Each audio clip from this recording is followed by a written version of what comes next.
G'alaba qozonishimizga ishonamiz. Putin yangi yil tabrigida urushga urg'u berdi.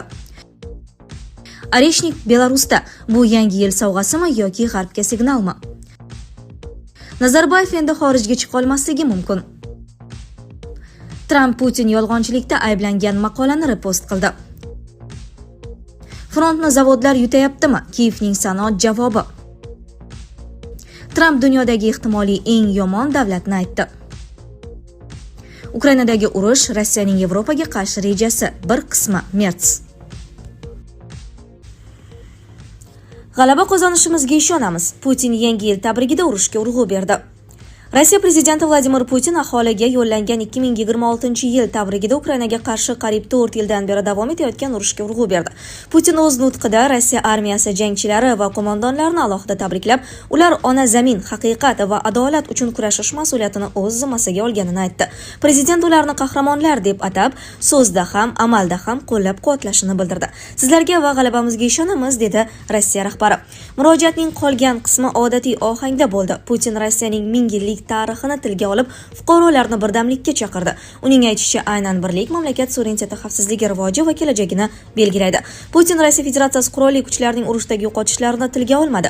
2025-yil dekabr oyi o'rtalariga kelib, BBC rus xizmati va media zona jurnalistlari ko'ngillilar ishtirokida ochiq ma'lumotlar asosida Ukrainadagi urushda halok bo'lgan 155.368 nafar rossiyalik harbiyning ismini ochiqladi. Gap faqat aniqlashga muvaffaq bo'lganlar haqida ketmoqda. Ekspertlar fikricha, Rossiya armiyasining Ukrainadagi haqiqiy yo'qotishlari ancha yuqori. 200-300 ming kishidan ortiq raqamlar tilga olinadi. Ukraina armiyasi hisob-kitoblariga ko'ra 30-dekabrga kelib, keng ko'lamli hujum paytida Rossiyaning taxminiy yo'qotishlari 1-2 milliondan ortiq askarni tashkil etadi. Areshnik Belarusda bu yangi yil sovg'asimi yoki g'arbga signalmi?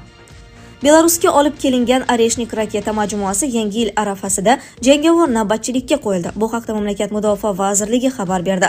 Rossiya raketa majmuasi navbatchilikka kirishishi munosabati bilan tantanali marosim o'tkazilgan. Belarus harbiylari undan foydalanishni o'rganish uchun qayta tayyorgarlikdan o'tgan. Areshnik Rossiyaning o'rta masofali raketa majmuasi hisoblanadi. U 5500 km uzoqlikkacha bo'lgan nishonlarga zarba berishga qodir. Rossiya qurolli kuchlari 2024-yil noyabr oyida ilk bor Areshnik raketasi bilan Dneprga hujum qilgandi.